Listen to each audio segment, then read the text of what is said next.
10, 9, 8, 7, 6, 5, 4, 3, 2, 1.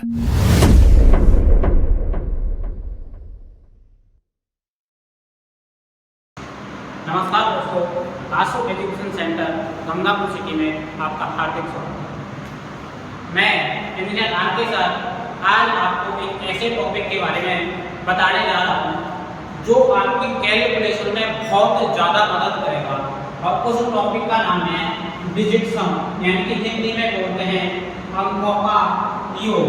उसको हिंदी में बोलते हैं अंकों का योग, यानी कि शॉर्ट रूप में मैं कह सकता हूँ उसको और डीएस बोलते डिजिट सम, यानी अंकों का योग। जैसे मैंने कोई भी संख्या ले ली, जैसे मैंने लिया 234, यदि मैं इसके अंकों का योग करता हूँ तो 4 3 7 7 और 2 कितना आएगा 9। यानी सबसे पहले मैं इसकी परिभाषा के बारे में बात करूँ तो एक परिभाषा तो यही होगी, यानी अंकों का योग करो, सीधा अंकों का योग करो, वही क्या कहलाएगा आपका डिजिट सम कहलाएगा। दूसरी परिभाषा इसकी ये है, यदि किसी भी संख्या में, जैसे मैंने ये लिया 34 लिया, यानी सीधा अंकों का योग करूंगा कितना है 4 और 3 7।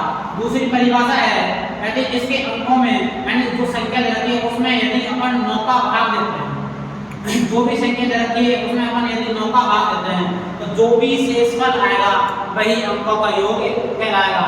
9 का भाग देते 9 दिए 27, तो आपका शेषफल कितना बच जाएगा भाई 7। तो मैं कह सकता हूँ इसका शेषफल कितना आएगा भाई 7 आएगा। चलो कुछ और चीजें हैं और कुछ और नियम है, उनके बारे में भी अपन चर्चा कर लेते हैं। तो एक चीज तो होती है इसके जोड़ के बारे में और एक चीज होती है गुणा के बारे में। जैसे मैंने संख्या लिखी 1 2 3 4 5 6 7 8 और 9, इधर भी लिख देता हूँ 1 2 3 4 5 6 7 8 और 9। 9 को अपन 0 भी लिख सकते हैं, 9 को अपन 0 भी लिख सकते हैं। जैसे मैंने सब में 9 ऐड कर दिया, जैसे मैंने सब में 9 ऐड कर दिया, 9 ऐड करने के बाद में यहाँ आया 9 तो 1 10, 9 और 1 10, यहाँ आएगा 9 को 11, यहाँ 9 को 3 12, यहाँ 9 4 13, यहाँ 9 5 14, 9 6 15, 9 7 16, 9 8 17 और 9 9 कितना होगा भाई 18 होगा। देखिए यहाँ सारी जो भी संख्या आ रही है ये संख्या है, यदि मैं इनको अंक बढ़ाऊंगा तो जोड़ूंगा कितना आएगा भाई 1, यहाँ पे कितना आएगा 1 और 1 2, यहाँ कितना आएगा 2 और 1 3, यहाँ पे आएगा 3 और 1 4, यहाँ पे आएगा 4 और 1 5, यहाँ पे आएगा 5 और 1 6, यहाँ पे आएगा 6 और 1 7, यहाँ पे आएगा 7 और 1 5 और यहाँ पे आएगा 8 और 1 9। यानी कि मैं कह सकता हूँ कि इधर जितने अंक हैं वो ही अंक इधर आ रहे हैं। यानी कि मैं शॉर्ट रूप में कह सकता हूँ, यानी कोई भी संख्या हो यदि आप उसमें 9 को जोड़ते हो तो उसके अंकों के योग में कोई फर्क नहीं पड़ता है। जैसे इधर देखा मैंने, यदि इस संख्याओं को मैं 9 से गुणा करता हूँ, सारी संख्याओं को 9 से गुणा करता हूँ भाई, मैं सारी संख्याओं को मैंने 9 से गुणा किया, यहाँ पाया 9 एकम 9, यहाँ पे 9 दूनी 18, यहाँ पे 9 दिए 27, यहाँ पे 9 चौके 36, यहाँ पे 9 पंजे 45, यहाँ पे 9 छीके 54, यहाँ पे 9 7 63, यहाँ पे 9 अट्ठे 75, यहाँ पे 9 9 81। देखो जैसे यहाँ पे भी अंकों का योग करता हूँ 8 है कितना आएगा भाई 9, यहाँ पे अंकों का योग करता हूँ 7 और 2 9, यहाँ पे अंकों का योग करता हूँ 6 3 9, यहाँ भी अंकों का योग करता हूँ तो भी 9, यहाँ भी अंकों का योग करता हूँ तो भी 9, यहाँ भी अंकों का योग करता हूँ तो भी 9, यहाँ भी अंकों का योग करता हूँ तो भी 9, यहाँ भी अंकों का योग करता हूँ तो भी 9। यानी कि मैं कह सकता हूँ जब किसी भी संख्या को यदि मैं 9 से गुणा करता हूँ तो उसके अंकों का योग भी 9 बन सकता है। यानी प्रश्न में कहीं भी 9 मिल जाए, यानी किसी भी संख्या को अपन 9 से गुणा करें तो उसके अंकों का योग हमेशा 9 ही आता है। जैसे मैं एक क्वेश्चन देता हूँ, जैसे मैंने 15 का गुणा किया 9 से तो आपका आया 135, इसके अंकों का योग करता हूँ मैं 5 और 3 8 8 और 1 कितना आएगा भाई 9। यानी कि मैं कह सकता हूँ यानी किसी भी संख्या को आप 9 से गुणा करो हमेशा उसके अंकों का योग 9 ही आएगा। चलो अब इसके कुछ नियम है उनको अपन देख लेते हैं।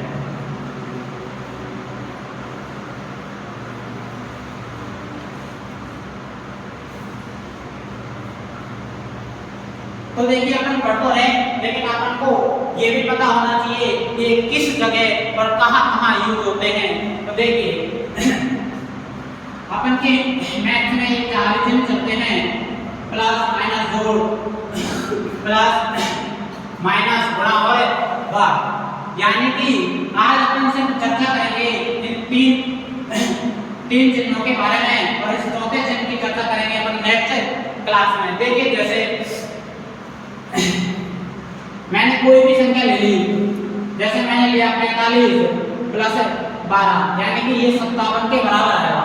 तो देखिए जैसे मैं इनके अंकों का योग करता हूँ, इन सबके अंकों का योग करता हूँ, तो इधर वाली संख्या के अंकों के योग के बराबर ही इनका आंसर आएगा। देखिए जैसे मैं अंकों का योग किया 4 और 5 9, यानी जहाँ पे 9 मिल जाए उसको तो अपन को 0 मान लेना। यहाँ पे अंकों का योग करूंगा तो 2 लिखा आएगा, ठीक है। यहाँ पे 4 7 और 5 होगा 12, और 12 को 2 इनको जोड़ूंगा 2 है कितना हो जाएगा भाई 3। यानी कि मैं कह सकता हूँ LHS और आपका RHS हमेशा ही बराबर आएगा। ये तो सिर्फ प्लस की बात है। आप चाहे दुनिया की कोई सी भी संख्या हो, किसी भी संख्या में चाहे जोड़ करो, चाहे गुणा करो, चाहे भाग करो, चाहे माइनस करो, हमेशा RHS LHS के बराबर ही आएगा। जैसे एक प्रश्न और लेता हूँ मैं, जैसे मैंने लिया 57 में से माइनस किया 12, तो आपका इधर आएगा 45। देखिए जैसे मैं इसमें अंकों को योग में से घटाने पर जो भी अंक आएगा आपका इधर भी वही अंक आएगा। देखो जैसे 7 और 5 कितना आएगा भाई आपका 12, और यहाँ पे 2 कितना आएगा भाई 3, यानी कि अंकों का योग करूंगा तो कितना आएगा भाई 3, और यहाँ पे अंकों का योग करूंगा तो 3, यानी कि 3 में से 3 जाएगा तो 0, जहाँ पे 0 आ जाए उसकी जगह पे कितना भी लिख सकते हैं भाई 9 भी लिख सकते हैं। और अगर अंकों का योग करूंगा कितना आएगा भाई 4 और 5 कितना आएगा भाई 9, यानी मैं कह सकता हूँ इधर जितना अंकों का योग आएगा उतना ही इधर आएगा। देखिए ये चीजें लागू सारी जगह होंगी, ये चीजें लागू सारी जगह होंगी। जैसे सबसे पहले आपको नियम याद रखना है, जहां भी 9 दिख जाए उसकी जगह आपको कितना मान लेके चलना है 0 लेके चलना है। जैसे देखो मैं एक संख्या देता हूं आपको, मैंने दिया 45 54 3 2 1 ये दिया, यदि इसका अंकों का योग करने तो देखो अपन करने को किसी भी तरीके से कर सकते हैं, लेकिन अपन को जल्दी करना है। एंड जल्दी कैसे कर सकते हैं, जहां भी 9 आया उसको काट दिया। देखो 4 5 उसको काट दिया, 4 5 उसको काट दिया। यहाँ पे देखो कितना होगा 3 2 5 5 है कितना होगा भाई 6, यानी मैं कह सकता हूँ इसके अंकों का योग कितना होगा भाई 6।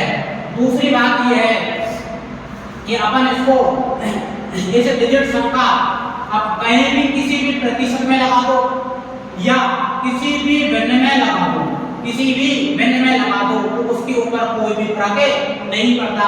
जैसे मैंने लिया 50%, अब जैसे मैं इसको हल करूंगा कितना आएगा भाई 50/100, कितना आएगा भाई 50/100। देखो जैसे मैं अंकों का योग करता हूँ तो ऊपर आएगा आपका 5 0 कितना होगा भाई 5, ऊपर 5 0 कितना होगा भाई 5, नीचे कितना आएगा 0 0 0 1 कितना होगा भाई 1, यानी 5 में 1 का भाग होगा तो भी कितना आएगा भाई 5, यानी यहाँ भी अंकों का योग 5 और यहाँ भी कितना होगा भाई अंकों का योग 5 होगा। जैसे मैंने एक भिन्न ली और भिन्न ली मैंने जैसे 0.0006 इसको लिया, जैसे इसका हल करना कितना आएगा भाई 6 बटे में कितना आएगा 1 0 0 0। देखो ऊपर 6 का 6, नीचे अंकों का योग करो तो कितना आएगा 1, यानी कि मैं इसका फाइनल कर कितना आएगा भाई 6, पहले भी अंकों का योग करो तो भी कितना आएगा भाई 6, यानी कि मैं कह सकता हूँ चाहे जोड़ करो चाहे बाकी करो चाहे गुणा करो और चाहे भाग करो, यानी कि ये आपको डिजिट समय में बहुत हेल्प होने वाला है। देखिए दोस्तों आज अपन इस वीडियो को यही रखते हैं और बाकी सारे नियमों की चर्चा करेंगे कल। जब तक के लिए बेस्ट ऑफ लक।